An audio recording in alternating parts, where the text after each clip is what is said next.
Namaste, Hamisha Kushro Bitia. I am JVN Dr. Minakshi, Assistant Professor in Department of Shalakya Tantra, Faculty of Ayurvedic Science, Jyoti Vidyapeeth, Women's University. In today's session, we will discuss the management of the anti-uveitis. In previous sessions, we have already discussed what are the signs, symptoms. These were the symptoms. Then we discuss the signs, various signs of iridocyclitis. Then we discuss the complications and sequel of iridocyclitis like complicated cataract, secondary glaucoma, cyclitic membrane, choroiditis, retinal complications, papillitis, band-shaped keratopathy, phthisis bulbi. Then differential diagnosis, the difference in the clinical features of granulomatous and non-granulomatous uveitis. Now we'll discuss the management of the iridocyclitis, the treatment of iridocyclitis. First, we should find out the etiology. We should narrow down the list of differentials by the history and examination of the case of anti-uveitis. There should be appropriate investigations.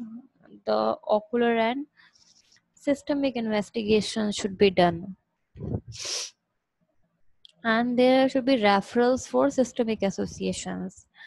Then we should treat the inflammation, that is the iridocyclitis. It will have the specific therapy and the non-specific therapy.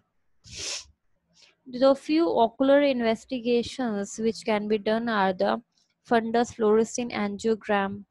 Uh, in case of the cystoid macular edema, if there is a complication, then we should go for the fundus fluorescein angiogram. If there is serpiginous choroidopathy, which is a pattern of lesion, then we should go for the fundus fluorescein angiogram. And next, there can be ultrasonography, especially in the cases of media opacity. And ocular tissue analysis should be done as an by the aqueous tap, vitreous tap, or chorioretinal biopsy.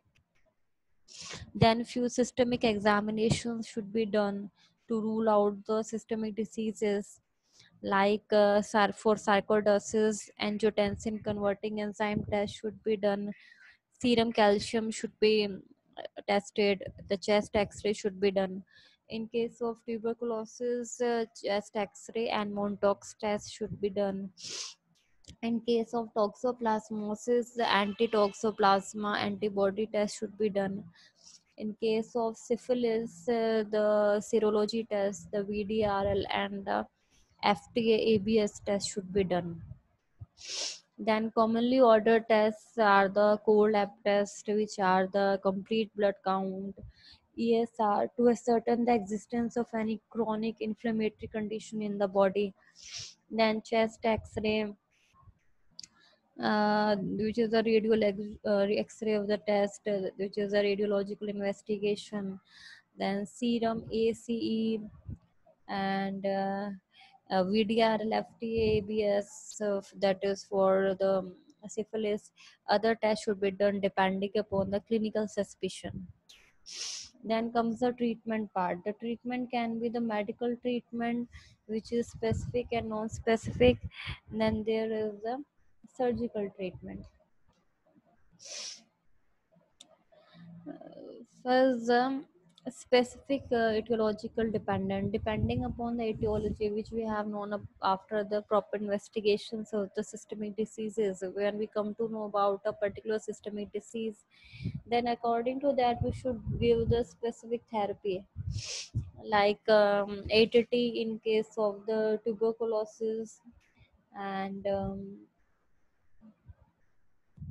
parenteral penicillin in case of syphilis should be given, and the sulfa pyrimethamine in case of toxoplasmosis, the tetracycline treatment in Lyme disease, IV cyclover in acute retinal necrosis, and IV Gan cyclovir in case of CMV retinitis.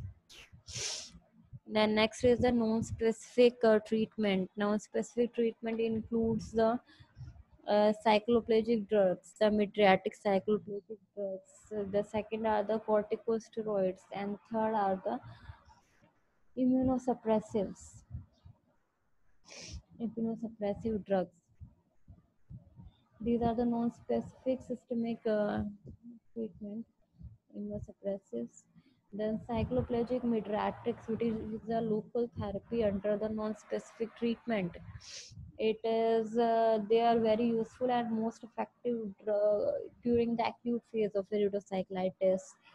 The commonly used drug is 1% atropine sulfate eye drops or drops instilled 2 to 3 times a day. In case of atropine allergy, other cycloplegics like 2% homatropine or 1% cyclopentolate eye drops may be instilled 3 to 4 times a day. Alternatively, for more powerful cycloplegic effect, a subconjunctival injection of 0.25 ml can be given, and um,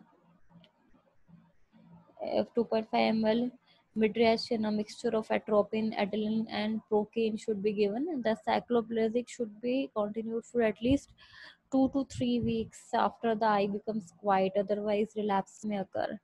Now, what is the mode of action of these mydriatic cycloplegic drugs? In iridocyclitis, the atropine gives comfort and rest to the eye by relieving the ciliary spasm and the spasm of the iris sphincter and ciliary muscle both. Thus, they relieve the pain. It prevents the formation of the posterior synapse and break the ones already formed. And it reduces the exudation by decreasing the hyperemia and vascular permeability. And it increases the blood supply to anti-uvea by relieving pressure on the anterior ciliary arteries. So, as a result, more antibodies reach the target tissues and more toxins are absorbed. Next, local therapy under non-specific treatment is corticosteroids, and it is a mainstay of the therapy. Depending upon the site of inflammation and severity, the corticosteroids can be given the topical, periocular, and the systemic. So corticosteroids comes under the both under the local therapy and the systemic therapy, but it is a non-specific treatment. So topical drops will not be effective for intermediate, posterior, and pan uveitis. And there is a rule in the use of corticosteroids: use enough, soon enough. So we have to do a short duration course of the corticosteroids. And to always start with a higher dose and taper before stopping. We should start with a high dose of corticosteroids, and then later on we should taper down the dose and stop it. And to investigate before starting the corticosteroid, we should investigate properly. The three forms of the corticosteroids are the topical, periocular, and the systemic. The examples of topical corticosteroids are prednisolone and dexamethasone and fluoromethanol. The example of periocular corticosteroids are methylprednisolone and triamcinolone, betamethasone. The example of systemic corticosteroids are prednisolone, methylprednisolone. Then the immunosuppressive drugs, which are the systemic therapy under the non-specific treatment. In cortico, they are given in the Corticosteroid resistant or intolerant cases in vision threatening inflammations as the first line, and in very specific cases like Behçet syndrome, like sympathetic ophthalmitis and VKS syndrome, necrotizing sclerouveitis. The adverse reactions can be severe and life threatening. Other immunosuppressive drugs are the antimetabolites, alkylating agents, and T cell inhibitors. The antimetabolites are the methotrexate, azathioprine. The alkylating agents are cyclophosphamide, chlorambucil, and T cell inhibitors are cyclosporine and tacrolimus. Then we comes to the surgery part. The surgery in the uveitis can be diagnostic or therapeutic. For diagnostic purpose, we can do the AC tap, vitreous biopsy, chorioretinal biopsy. For therapeutic purpose, we can do the cataract surgery, glaucoma surgery, retinal detachment surgery, and vitrectomy. Then the management of complications of anti-uveitis. Um, the cataract surgery is done if no active inflammation for at least 3 months. Then perioperative steroids are given and heparin surface modified IOLs are used. When glaucoma is there, anti-glaucoma topical medications are given. Peripheral iridotomy or iridotomy is done in Yaris, Bombay, and trabeculectomy with mitomycin C or 5-fluorosil is done.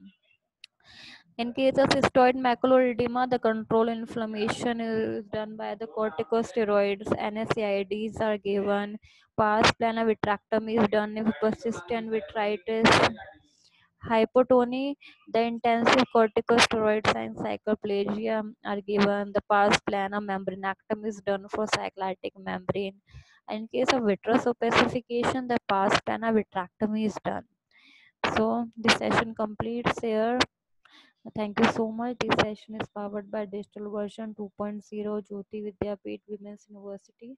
I hope you are satisfied with my digital session. If you have any query, please mention in the comment box. I will resolve it. Thank you so much.